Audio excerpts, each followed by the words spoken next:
Well, hello and a very good morning from Vermont. The storm Elsa has just passed over or yesterday and last night, and it's left us wet. Temperatures now coming back up. For all my off-road friends, this video is for you. I'm not sending it out to everyone.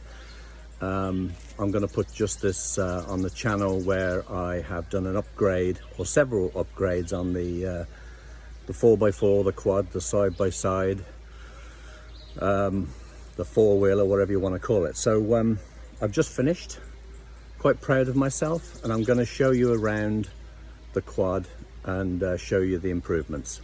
So follow me. Okay, so I'm showing you this passenger side seat. You just pull this lever here and it comes off like the other side. The fuel tank's underneath this one.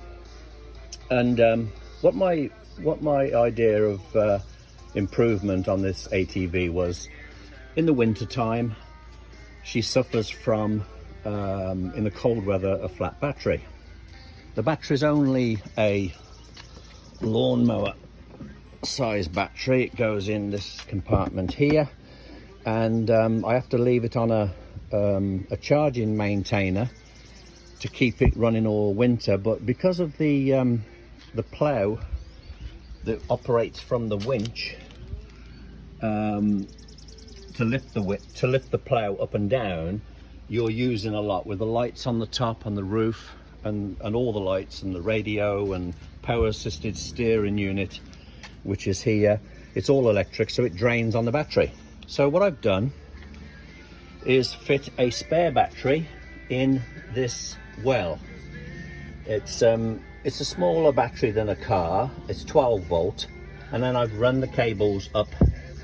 I actually cheated. They sent a big roll of 4 gauge battery cable, so I used the two. There was only one roll of red and a very short roll of black, because you're supposed to mount the battery up alongside the other battery.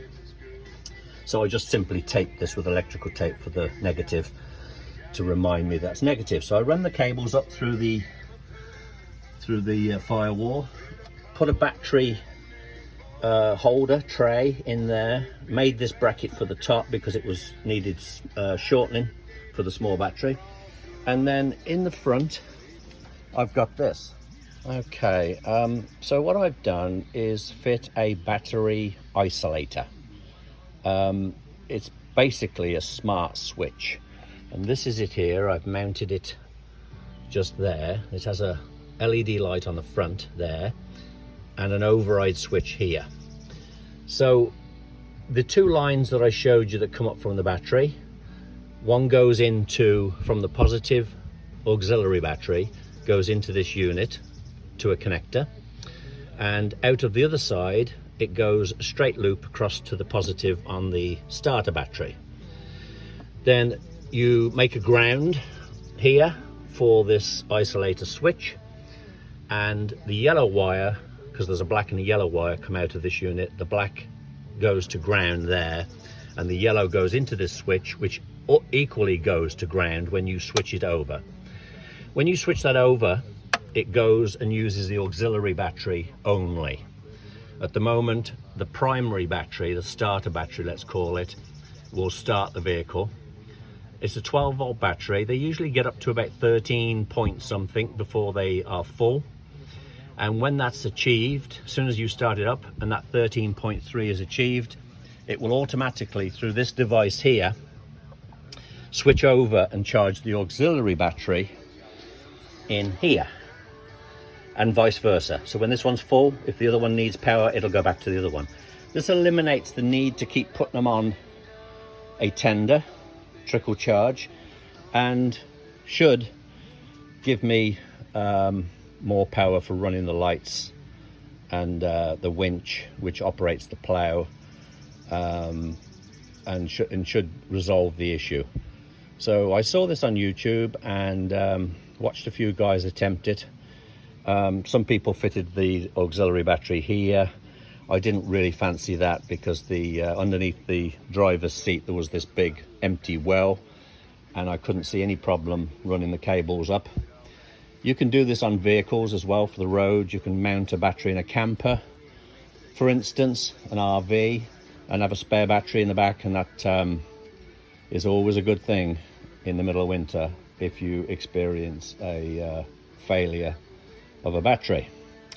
So I thought I'd show you that. I'm going to lift the hood in the middle there, the engine compartment, and show you the other upgrade. I'll be back. Okay, we've lifted the center engine console out. This is the fuel tank, which I had to fit a new fuel pump. Even though the other one hadn't failed, this is where I thought the problem was. It was actually power to this unit that was lacking, which is the electronic fuel injector. So it was one of those power wires that was down.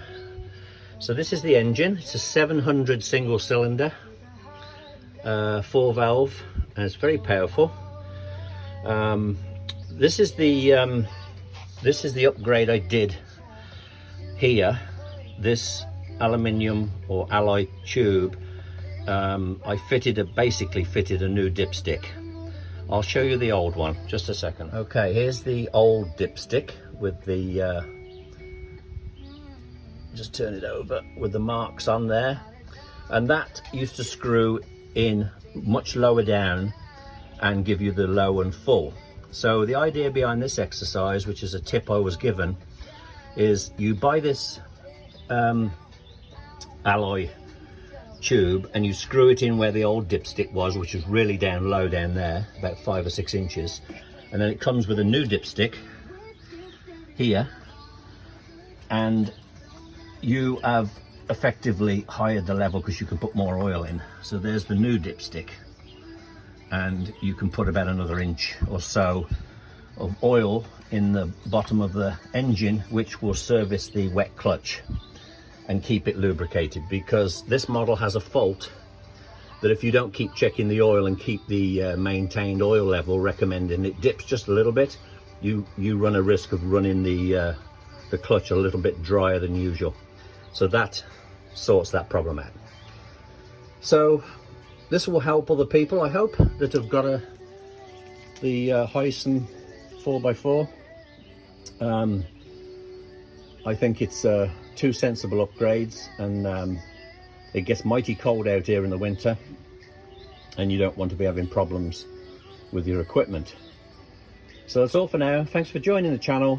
Hi to, especially a big hi to Roy, who was a mechanic. He will appreciate the work that I've done and enjoy it, I hope. And John Warens, another one who was an ex-mechanic. I know Eddie will be watching, and he's been following this all the way through, and always shows interest in what I'm doing, and I appreciate that. We love to play with toys, don't we, Ed? And it's what it's all about. So stay safe, everybody. Thank you for joining me. I'll close everything up and fasten the hatches, button the hatches, as they say, and she's all ready to go at the end of the year. And I'll talk to you soon on the channel. Bye for now.